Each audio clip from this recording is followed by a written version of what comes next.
Good evening sa tanan, sa naadiri physical, and to those of us watching online. I'm glad you could make it to our prayer gathering.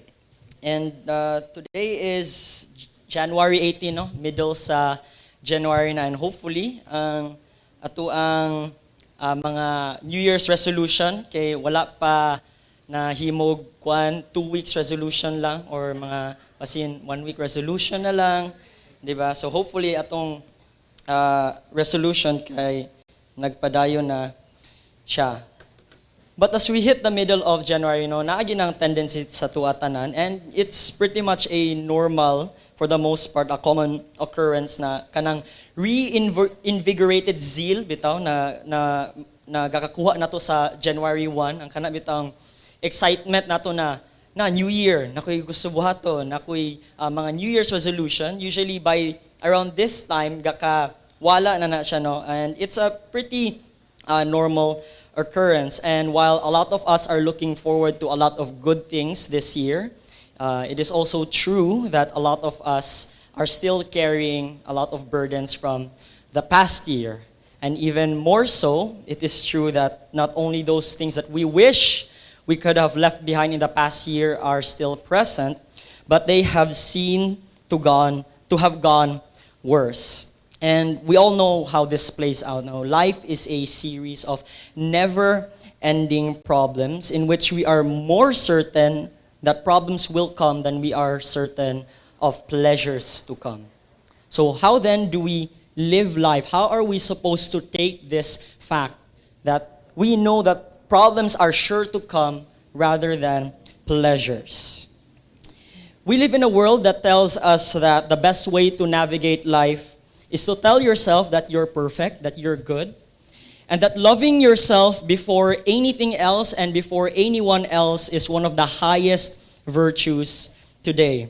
And that the path to true happiness is to follow your own heart's desire. And so we see that this world is fundamentally opposed to what Scripture says at every level.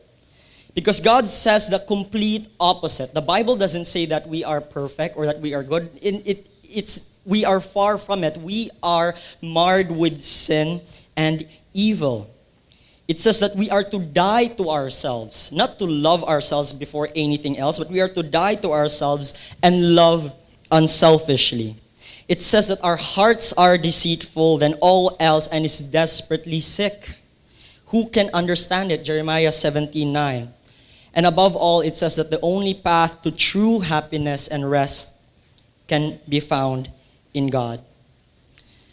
And so as Christians, we must always be constantly reminded that how we live life, including how we face hardships, ang mga kalisod sa atong kinabuhi, is directly linked with our relationship with God and our growth in it. And by God's grace, tonight we are going to look at a text that comes from someone who is no stranger to suffering, and in fact is constantly encouraging people who find themselves in a similar sort of suffering.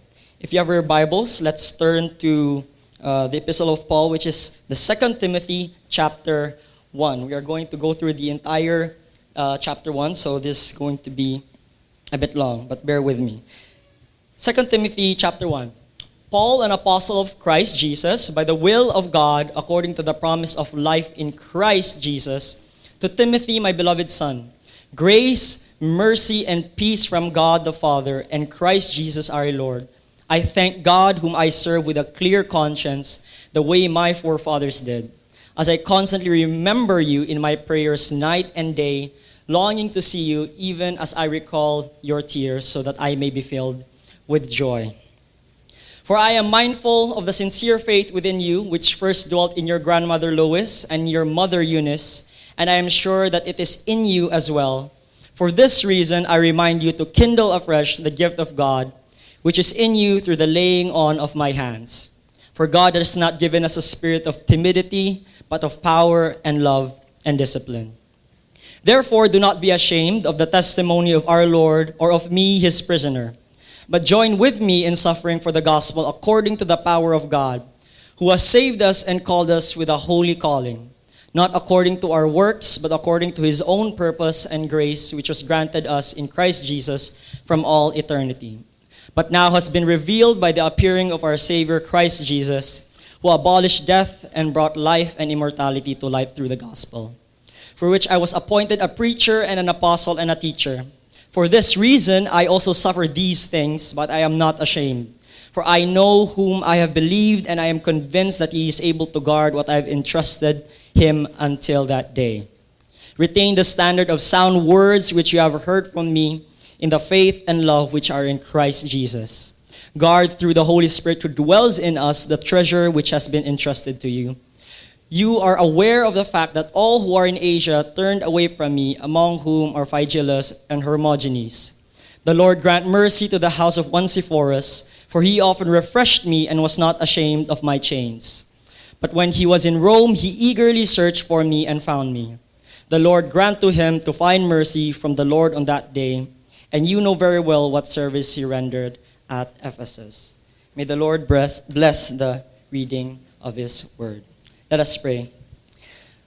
Lord, I thank you for this opportunity to preach your word tonight. I pray that what you have just shown us through Scripture will invigorate us, will exhort us the same way that Paul invigorated and exhorted and encouraged Timothy. I pray that all of this will not just be head knowledge, but will become a reality in our lives as we go through life and the hardships of life. We pray that we will apply all these things, your word, we will hold true to them, and that we will guard the source of our joy, which is your gospel in you. In Christ's name we pray.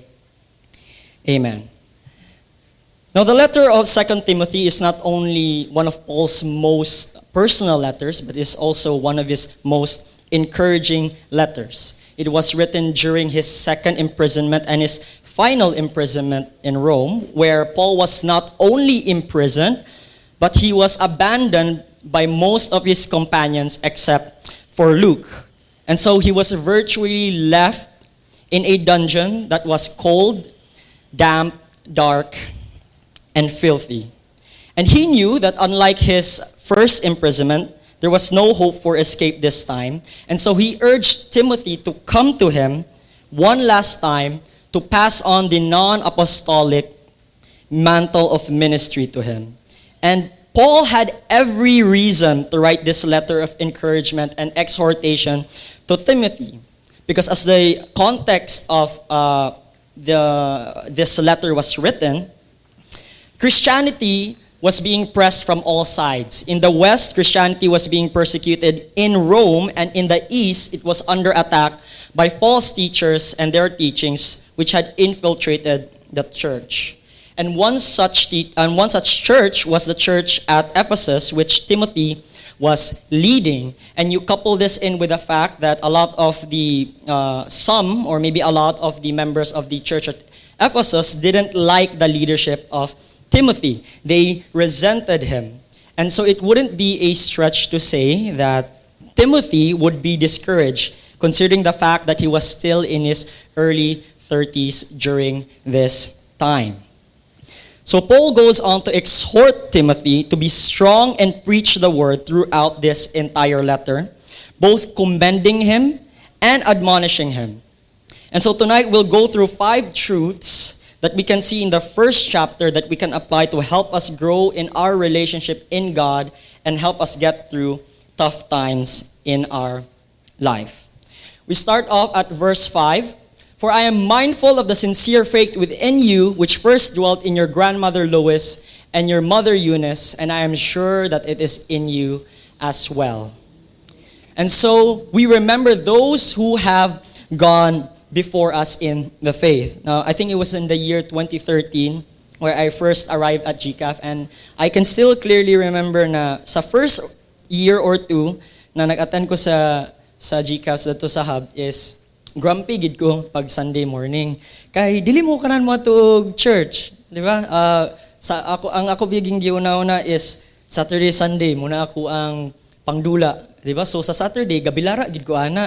So pag pukawon ko ni Magpapa, di ko kanahon magmugot na ko pag-abot sa church. And even before that, And abi siguro nako na wise ko no kay mulingkod gid ko sa tunga sa mga road, dili sa atubangan, dili pud sa pinakaluyo. Ato gid ko sa tunga kay abi nako na dili ko maklaro sa preacher na natulog. Pero karon na ga stand ko diri sa stage, maklaro gid di ay na biskan ako sa tunga na natulog gid di ay ko. And looking back on it, I can see God's working in me that I am very grateful for, that He has changed. And in those 10 years since then, I have met a lot of godly and faithful men and women which have greatly encouraged me whenever we talk, whenever I hear their testimonies, and whenever I think of them. And so the same way Paul reminds Timothy about the God-enabled faithfulness of his mother and his grandmother that was also in him, we are to look at those who have come before us. Those who are more spiritually mature than us, as a source of encouragement during times of hardships, as a means of growing our own faithfulness in Christ. And as we are reminded of the faithfulness of those before us and in our own commitment to God, we are to strengthen our weak hands and our feeble knees in the face of opposition and serve God. Which brings us to our second point. We are to be strengthened in being good stewards of God's spiritual gifts. Now, I don't know about you, but whenever I face difficulties personally, I have this sinful tendency na mag-draw away from people and to draw away from God. And I believe that we all have that sort of tendency within us to a certain extent, that when we're up a wall, our natural inclination is to ignore everyone and everything around us because of our own selfishness. And if I'm to be honest, there are a lot of times where I don't even want to go to church because of my own sinfulness and because of my own sinful nature. There are a lot of times where I don't want to practice my spiritual gifts simply because of my own selfishness and my own selfish desires. But verse 6 to 7 encourages us to remember who we are in Christ. Verse 6, for this reason I remind you to kindle afresh the gift of God which is in you through the laying on of my hands. Verse 7, for God has not given us a spirit of timidity,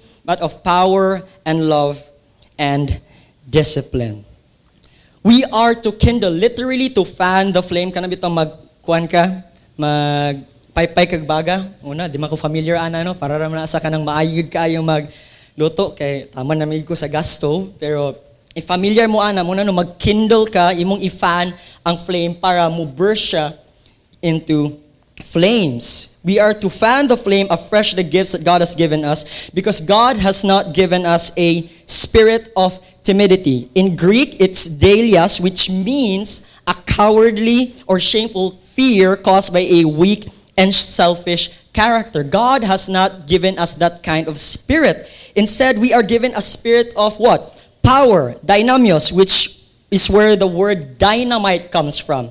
That's the Greek root word of that. It is an explosive divine power and spiritual energy that gets us through tough times. Love, agapes or agape, a God-centered kind of love that chooses and wills self-denial and self-sacrifice for the benefit of others. And discipline, sophronismo, a self-controlled and organized mind that focuses on the sovereignty and power of God, which dispels all fear and timidity of whatever problems we face in life. So we're then to be strengthened in this fact and use the spiritual gifts that God has given us in the service of Him and His church, no matter the circumstance we find ourselves in life. Because God has not given us our spiritual gifts for our own benefit, but He has given it to us for the benefit of His people, the benefit of His church, and we are to use them in the like manner. Verse 8 to 12 then goes on to say, therefore, do not be ashamed of the testimony of our Lord or of me, His prisoner, but join with me in suffering for the gospel according to the power of God, who has saved us and called us with a holy calling, not according to our works, but according to His own purpose and grace, which was granted us in Christ Jesus from all eternity. but now has been revealed by the appearing of our Savior Christ Jesus, who has abolished death and brought life and immortality to light through the gospel, for which I was appointed a preacher and an apostle and a teacher. For this reason I also suffer these things, but I am not ashamed, for I know whom I have believed, and I am convinced that he is able to guard what I have entrusted to him until that day. So not only are we to be strengthened by the power of the spirit of power, love, and discipline, but we have the assurance of the gospel of Christ, who saved us and brought us from death to life, and therefore we not only serve with confidence, but we also suffer with confidence, knowing who Christ is and the victory he has won over death and the rewards that await us at the end of our life here on earth, no matter what we face. This is why Paul says in Philippians 1:29, "For to you it has been granted, for Christ's sake, not only to believe in him, but also to suffer for his sake." To suffer for Christ is not it's not necessarily a bad consequence, but it is a privilege that we have in Christ because of the rewards that await us and because of God's love. And so let us boldly and confidently trust Jesus in our obedience in proclaiming the gospel, knowing in great confidence the faithfulness and power of our God. Moving on to verse 13 and 14. "Retain the standard of sound words which you have heard from me, in the faith and love which are in Christ Jesus. Guard through the Holy Spirit who dwells in us the treasure which has been entrusted to you."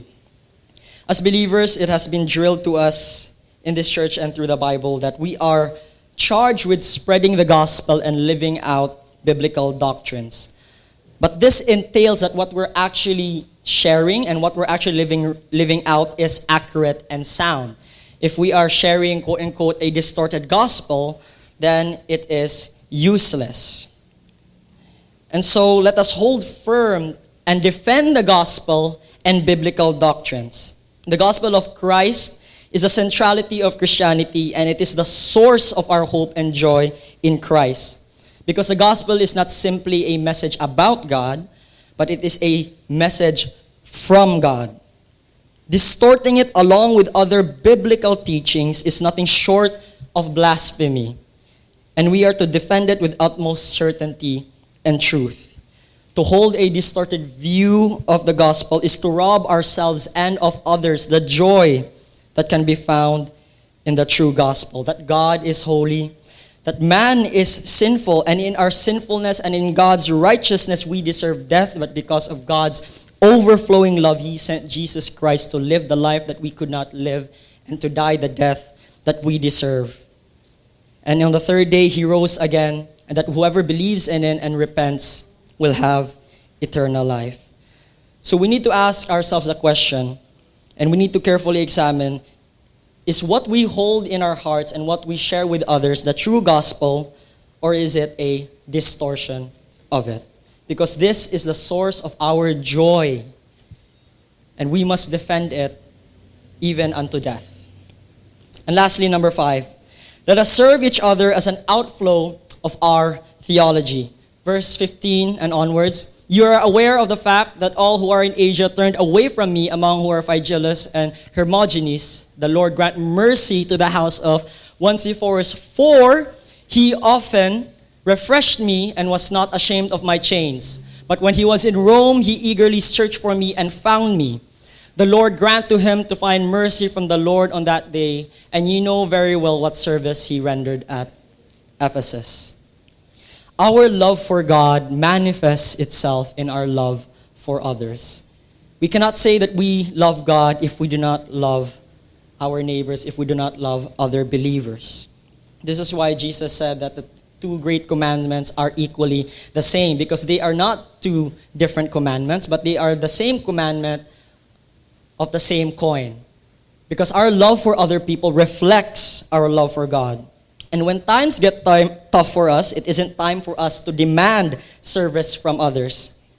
We are to unselfishly pour out our lives in service of others, loving them and looking out for their benefit.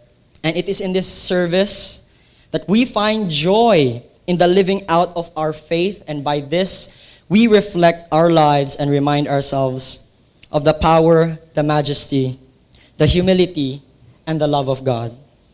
And so this enables us to stand firm in the face of adversity, no matter what life may bring us, because of the joy that we have in the gospel of Jesus Christ. Let us pray. Lord, we thank you for coming down to this earth, for dying for our sins that we deserve. We thank you for your great love that has enabled this. We pray that we will defend your scripture, your holy scripture that you have left us here. We pray that we will live out all of these things not only as head knowledge, but as real truths in our life that we can connect with personally. We pray that you give us your spirit of power, a spirit of love, a spirit of discipline, that as we share your gospel to non-believers, we will stay true to the biblical gospel, and as we live out other biblical doctrines, we'll be encouraged and we'll be exhorted and we'll be convicted where we need to be convicted. In Christ's name we pray, amen.